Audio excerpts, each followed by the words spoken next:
Hello friends, எல்லாருக்கும் வணக்கம். இந்த வீடியோவில் நம்ம எதை பற்றி பார்க்க போகிறோம் அப்படின்னா, குரூப் 4க்கான மறுதேர்வு அப்படின்றது நடக்குமா நடக்காதா, இதற்காக என்ன நடவடிக்கை மேற்கொண்டு வராங்க, என்ன நடந்துகிட்ருக்கு, நீதிமன்றங்கள் என்ன சொல்லிக்கிட்டு இருக்காங்க, இதுவரை இல்லாத அளவுக்கு குரூப் 4 வரலாற்றில் இதுவரை இல்லாத அளவுக்கு பார்த்திங்க அப்படின்னா கட் ஆஃப் மார்க் ரொம்ப ரொம்ப குறையுது. எவ்வளோ மார்க் குறைய போகுது அப்படின்றத இந்த வீடியோவில் நம்ம பார்க்க போகிறோம். நம்ம சேனலை நீங்கள் முதல் தடவை பார்க்குறீங்க அப்படின்னா மறக்காமல் சப்ஸ்கிரைப் பண்ணிட்டு பாருங்கள். அப்படின்னா தான் நான் போகிற ரெகுலரான வீடியோ உங்களுக்கு நோட்டிஃபிகேஷனாக வரும். குரூப் 4க்கான மறுதேர்வு நடக்கணும் அப்படின்றது பார்த்திங்க அப்படின்னா எல்லாருமே இப்போ சொல்லிக்கிட்டு வராங்க. அதாவது எதிர்கட்சி தலைவர்கள், அதுக்கப்புறம் எல்லா கட்சி தலைவர்களுமே பார்த்திங்க அப்படின்னா டிவிகேலேருந்து, அதுக்கப்புறம் ஏடிஎம்கே, அப்புறமா அண்ணாமலை சொல்லியிருக்கிறாங்க, சீமான் அவர்கள் சொல்லியிருக்காங்க. இந்த மாதிரி எல்லா கட்சியினருமே பார்த்திங்க அப்படின்னா குரூப் 4 மறுதேர்வு நடக்கணும் அப்படின்றது சொல்லியிருக்கிறாங்க. இப்போ என்ன நடந்துகிட்ருக்கு அப்படின்னா நிறைய பேர் நிறைய மக்கள் குரூப் 4 எழுதுனவங்க எல்லாருமே பார்த்திங்க அப்படின்னா போராட்டம் நடத்த போகிறாங்க மதுரையில் அப்படின்னு சொல்லிட்டு போராட்டம் நடத்துறதுக்காக அனுமதி உயர்நீதிமன்றத்துக்கிட்ட கேட்டாங்க. ஆனால் அவங்க அனுமதி கொடுக்கல. அப்புறமா பார்த்திங்கன்னா இதன் காரணமாக நிறைய ஊரில் சூசைட் பண்ணிக்கிறாங்க. அதாவது திருவண்ணாமலை மாவட்டத்தில் பார்த்திங்கன்னா ஒருத்தவங்க சூசைட் பண்ணியிருக்கிறாங்க. அதாவது எங்கே நம்ம ஃபெயில் ஆகிடுவோமோ, எங்கே நமக்கு வேலை கிடைக்காம போயிடுமோ அப்படின்னு சொல்லிட்டு சூசைட் பண்ணியிருக்காங்க. அதுக்கப்புறமா பார்த்திங்க அப்படின்னா தேனி மாவட்டத்தில் அங்கேயுமே பார்த்திங்க அப்படின்னா ஒருவர் சூசைட் பண்ணியிருக்காரு. ஏன் இந்த மாதிரி பண்ணுறாங்க? கண்டிப்பாக இந்த மாதிரி பண்ணவே கூடாது. ஏன்னா இந்த ஒரு எக்ஸாம் தான் அப்படின்னு கிடையாது. கண்டிப்பாக நம்ம படித்தவங்களுக்கு தெரியும். வருஷக்கணக்காக படிச்சுட்டு வராங்க, வருஷக்கணக்காக எக்ஸாம் எழுதுனாங்க. இப்போ குரூப் 4 எழுதின எல்லாருமே பார்த்திங்கன்னா யார்கிட்ட வேணாலும் பாஸ் ஆகி வேலைக்கு போகணுங்ககிட்ட கேட்டிங்க அப்படின்னா அவங்க ஜஸ்ட்டு ஃபஸ்ட் அட்டம்ப்ட்லேயே எல்லாருமே 90% பேர் பாஸ் பண்ணியிருக்க மாட்டாங்க. அடுத்தடுத்து 3 வருஷம், 4 வருஷம், 5 வருஷம், 7-8 வருஷமாக படிக்கிறவங்க கூட நிறைய பேர் இருக்கிறாங்க. கண்டிப்பாக இந்த மாதிரி ஒரு முடிவை யாருமே எடுக்காதீங்க. ஏன்னா இந்த குரூப் 4 தான் அப்படின்றது கிடையாது. இதை தாண்டி பார்த்திங்க அப்படின்னா நிறைய நமக்கு கவர்மெண்ட் எக்ஸாம் இருக்குது. ஏன் நீங்கள் வெறும் பிஏ படிச்சிருக்கிறீங்க அந்த மாதிரி அப்படின்னா கூட பரவாயில்ல. நிறைய பேர் பிஎஸ்சி முடித்தவங்க, எம்எஸ்சி முடித்தவங்க, இன்ஜினியரிங் முடித்தவங்க, அவங்கவுங்க ஃபீல்டுலேயே பார்த்திங்க அப்படின்னா நிறைய கவர்மெண்ட் எக்ஸாம் வருது, நிறைய ரயில்வேஸ் எக்ஸாம் வருது. யாருமே அந்த ரயில்வே சைடெல்லாம் போகிறதே கிடையாது. வருஷம் பார்த்திங்க அப்படின்னா இந்த எஸ்எஸ்சி எக்ஸாம் நடக்குது, அப்புறம் குரூப் டி நடக்குது. இந்த மாதிரி எக்ஸாமில் யாருமே முன்னெடுத்து படிக்க மாட்டேன்றீங்க. ஒரே குரூப் 4 இதுலேயே நிறைய பேர் வருஷம் நிறைய ஃபெயிலியர் தான் ஆகுது. இதனாலேயே நிறைய பண்ணுறாங்க. சரி, இப்போ அது தேவையில்லை. குரூப் 4க்கான மறுதேர்வு நடக்குமா நடக்காதா அப்படின்றது தான் எல்லாரோட கேள்வி. கண்டிப்பாக எல்லாருமே கோரிக்கை வச்சுருக்கிறாங்க. நிறைய இன்ஸ்டியூட்டில், அகாடமியில் பார்த்திங்க அப்படின்னா அவங்களோட ஸ்டூடெண்ட்ஸை எல்லாத்தையுமே கூப்பிட்டு கையெழுத்து வாங்கி கண்டிப்பாக இதை சப்மிட் டிஎன்பிஎஸ்சி தரப்பில் சப்மிட் பண்ணி எக்ஸாம் வைக்கணும் அப்படின்றத சொல்லியிருக்கிறாங்க. கண்டிப்பாக பார்த்திங்க அப்படின்னா எக்ஸாம் நடக்கிறதுக்கான சான்ஸ் அதிகமாக இருக்குது. நம்ம இதுக்கு முன்னாடி சொல்லியிருந்தோம். எக்ஸாம் அப்படின்றது எழுதின எல்லாருக்கும் 10 லட்சம் பேருக்கும் பார்த்திங்க அப்படின்னா எக்ஸாம் அப்படின்றது ஒரு சாத்தியம் இல்லாத ஒரு விஷயம்.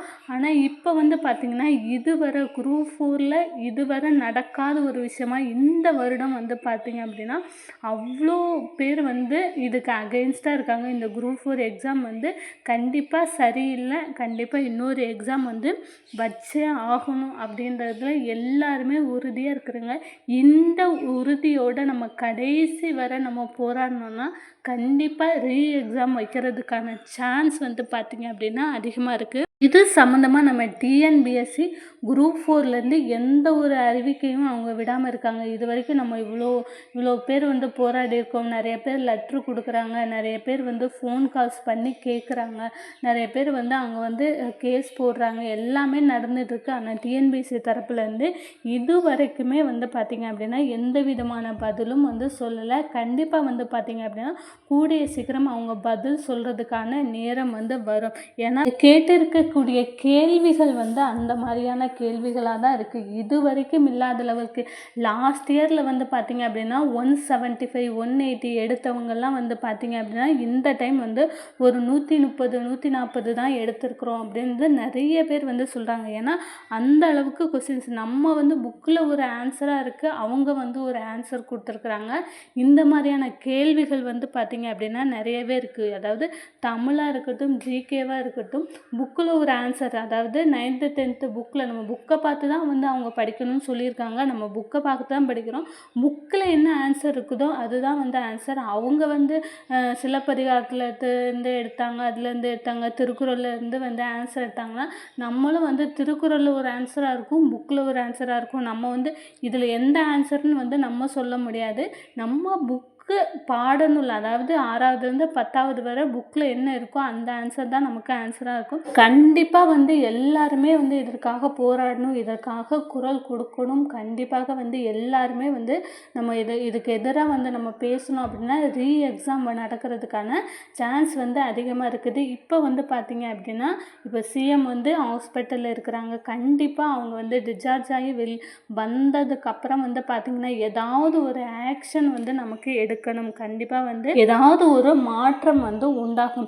இப்போ வந்து பார்த்திங்க அப்படின்னா இப்போ கட் ஆஃப் வந்து எந்த அளவுக்கு குறையுது, எந்த அளவுக்கு வந்து இதுவாக இருக்குது அப்படின்னா வந்து பார்த்திங்க அப்படின்னா கிட்டத்தட்ட 140, அதாவது நல்லா படித்தவங்களே லாஸ்ட் இயரில் வந்து நல்லா படித்து 170 மார்க் எடுத்தவங்களே வந்து பார்த்திங்க அப்படின்னா இந்த டைம் வந்து ஒரு 140 135 மார்க் இந்த மாதிரி தான் வந்து எடுத்திருக்காங்க.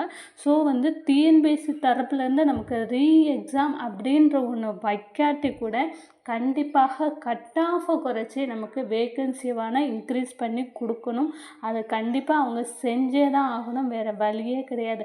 கட் ஆஃப் மார்க் வந்து கண்டிப்பாக நம்ம ரெகுலராக இருக்கிற கட் ஆஃபை விட 10-15 மார்க் வரை நமக்கு குறையிறதுக்காக நிறைய சான்ஸ் இருக்குது. குறைஞ்சி தான் ஆகணும். ஏன்னா எக்ஸாம் எழுதினவங்க அவ்வளோ வந்து டஃப்பாக தான் வந்து எழுதியிருக்கிறாங்க. அதனால் இந்த ஒரு விஷயங்கள் வந்து பார்த்திங்க அப்படின்னா நிறைய பேருக்கு வேலைவாய்ப்பு கிடைக்கிறதுக்கான சான்ஸ் வந்து அதிகமாக இருக்குது. அதாவது கம்மியான மார்க் எடுத்திருந்தால் கூட உங்களுக்கு வேலை கிடைக்கிறதுக்கான சான்ஸ் இருக்குது. நீங்கள் ஒவ்வொரு கம்யூனிட்டி வைஸ் நம்ம எவ்வளோ கட் ஆஃப் வரும் அப்படின்றத ஆல்ரெடி ஒரு வீடியோ போட்டிருக்கோம்.